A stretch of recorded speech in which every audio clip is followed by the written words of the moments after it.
Hello and welcome to money 9। मैं हूं मीनू शर्मा। स्वागत है आपका मनी 9 के personal finance bulletin money morning में, जहां मिलती है आपको आपकी जेब और जिंदगी से जुड़ी हर छोटी बड़ी खबर। तो चलिए देर किस बात की, शुरू करते हैं आज का खबरों का सिलसिला। प्याज ने फिर एक बार रुलाना शुरू कर दिया है। पिछले 15 दिनों में प्याज का भाव बढ़कर करीब दोगुना हो गया है। मीडिया रिपोर्ट्स के मुताबिक बुधवार को दिल्ली के साथ साथ महाराष्ट्र के कुछ बाजारों में अच्छी क्वालिटी वाले प्याज की अधिकतम खुदरा कीमत 80 रुपये प्रति किलोग्राम तक पहुंच गई है। ऐसी आशंका जताई जा रही है कि दिसंबर तक प्याज की कीमतों में तेजी जारी रह सकती है। प्याज की नई फसल की आवक दिसंबर में शुरू होगी, इसके बाद ही कीमतों में नरमी आएगी। सरकार ने प्याज की कीमतों को नियंत्रण में रखने के लिए अगस्त में इसके निर्यात पर 40% शुल्क लगाया था। बावजूद इसके प्याज की कीमतें बढ़ रही हैं। इसकी वजह प्याज का उत्पादन कम रहने की आशंका है। इन दिनों एक नया मालवेयर स्ट्राइप्ड फ्लाई काफी नुकसान पहुंचा रहा है। साइबर सुरक्षा कंपनी कैस्परस्काई के मुताबिक ये एक खतरनाक मालवेयर है जो कई तरह के नुकसान पहुंचा रहा है।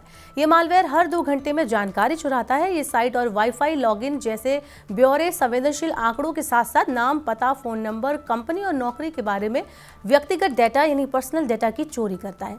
ये मालवेयर प्रभावित व्यक्ति का स्क्रीनशॉट भी ले लेता है और इसका संबंधित व्यक्ति को पता भी नहीं चलता। आरबीआई आपको सामान्य बैंक एफडी से भी ज्यादा इंटरेस्ट रेट की पेशकश कर रहा है। जी हां, आरबीआई ने अपने रिटेल डायरेक्ट प्लेटफॉर्म पर खुदरा निवेशकों के लिए फ्लोटिंग रेट सेविंग बॉन्ड की बिक्री शुरू की है। RBI floating rate saving bond पर 8.05% ब्याज दर की पेशकश कर रहा है, जो कई सरकारी और प्राइवेट बैंक की एफडी पर मिलने वाले ब्याज से ज्यादा है। Floating rate saving bond Bharat सरकार द्वारा जारी किए जाते हैं। ये नॉन ट्रेडेबल बॉन्ड है और इनकी मैच्योरिटी अवधि 7 साल है। सोने की तुलना में चांदी में निवेश करना ज्यादा फायदेमंद हो सकता है। एचडीएफसी सिक्योरिटीज के कमोडिटी हेड अनुज गुप्ता के मुताबिक सोने की तुलना में चांदी के मजबूत प्रदर्शन की उम्मीद है। अक्टूबर-दिसंबर तिमाही में फेस्टिव डिमांड, इंटरनेशनल मार्केट और इंडस्ट्रियल डिमांड सब कुछ बेहतर रहने की संभावना है।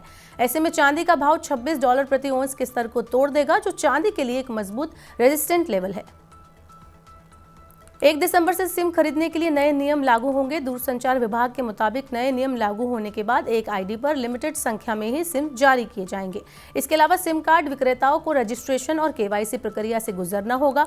फर्जी सिम कार्ड और वित्तीय धोखाधड़ी के जोखिम को कम करने के लिए सरकार ने नए नियम बनाए हैं। देश में अभी 10 लाख सिम कार्ड विक्रेता हैं। अवैध गतिविधियों में शामिल सिम कार्ड विक्रेताओं पर सख्त कार्रवाई भी की जाएगी।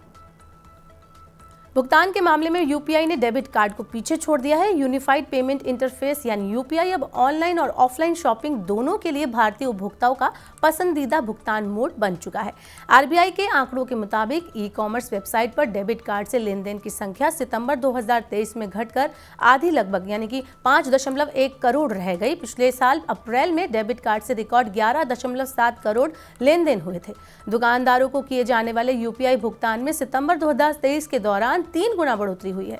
इस महीने 6.1 अरब यूपीआई लेन देन किए गए। अप्रैल 2022 में ऐसे लेन देन की संख्या 2.2 अरब थी।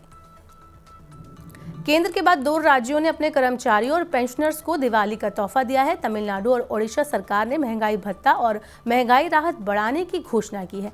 डीए में ये बढ़ोतरी 1 जुलाई से लागू होगी। इस फैसले से तमिलनाडु में 16 लाख कर्मचारियों और पेंशनर्स को, जबकि ओडिशा में 8 लाख कर्मचारियों और पेंशनर्स को फायदा होगा।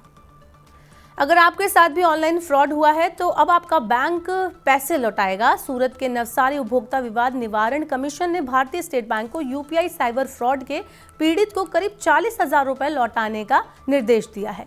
कमीशन ने फ्रॉड के मामले में तत्काल कार्रवाई न करने पर बैंक की खिंचाई भी की है। कमीशन ने कहा है कि फ्रॉड के मामले में उपभोक्ताओं को तुरंत अलर्ट करने की पहली जिम्मेदारी बैंक की है। एयरलाइंस कंपनियों के खिलाफ उपभोक्ताओं की बढ़ती शिकायतों पर सरकार ने चिंता जाहिर की है। एयरलाइन कंपनियां ग्राहकों को free mandatory web check in की सुविधा देने का दावा करती हैं, लेकिन वो अपने वादे पर खरी नहीं उतरती। एयरलाइन कंपनियां कई बार कंफर्म टिकट वाले यात्रियों को भी बोर्डिंग से रोक देती हैं और रिफंड में भी आनाकानी करती हैं। उपभोक्ता मामलों के मंत्रालय ने अनुचित व्यापारिक गतिविधियों के आरोप में एयरलाइन और ऑनलाइन ट्रैवल पोर्टल के खिलाफ कार्रवाई की है। सरकार की प्रमुख चिंता फ्री वेब चेक इन के दावों के बावजूद हर सीट के लिए भुगतान लेना है। नेशनल कंज्यूमर हेल्पलाइन के आंकड़ों के अनुसार 41% शिकायतें टिकट कैंसिल होने के बाद रिफंड नहीं देने से संबंधित थी। यूट्यूब जैसे सोशल मीडिया प्लेटफॉर्म पर शेयर टिप्स देने वालों के खिलाफ सेबी ने कड़ी कार्रवाई की है। सेबी ने बाप ऑफ चार्ट के नाम से अवैध निवेश सलाहकार सेवा देने वाले 3 इकाइयों को शेयर बाजार से प्रतिबंधित कर दिया है। इसके साथ ही इन इकाइयों पर 17 करोड़ रुपए का जुर्माना भी लगाया गया है। सेबी ने बताया कि खुद को निवेश सलाहकार बताने वाले मोहम्मद नसीरुद्दीन अंसारी सोशल मीडिया मंच एक्स और टेलीग्राम के माध्यम से बाप ऑफ चार्ट के नाम से शेयर बाजार में निवेश करने की सलाह देते थे। ये सिफारिशें शैक्षिक प्रशिक्षण प्रदान करने की आड़ में दी गई थी। अंसारी के अलावा पद्मती और गोल्डन सिंडिकेट वेंचर्स को भी अगला आदेश आने तक शेयर बाजार से प्रतिबंधित कर दिया गया है। अब दिवाली और छठ पूजा पर घर जाने वालों के लिए अच्छी खबर है। रेलवे ने त्योहार के दौरान 238 स्पेशल ट्रेन चलाने की घोषणा की है। रेलवे के इस कदम से त्योहारी सीजन के दौरान यात्रियों को सुगम और आरामदायक यात्रा का अनुभव मिलेगा। ट्रेनों के सही ऑपरेशन के लिए प्रमुख स्टेशनों पर अधिकारियों को आपातकालीन ड्यूटी पर तैनात किया गया है।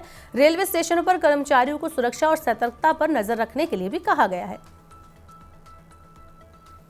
तो आज के मनी मॉर्निंग के बुलेटिन में बस इतना ही। अपने काम की जरूरी खबरें देखने और समझने के लिए सब्सक्राइब करें हमारे यूट्यूब चैनल को।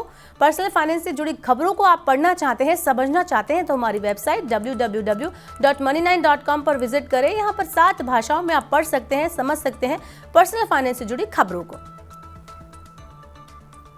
वहीं अगर आप खास कार्यक्रम देखना चाहते हैं तो मनी 9 के ऐप को जरूर डाउनलोड कर लें। बने रहिए मनी 9 के साथ। नमस्कार।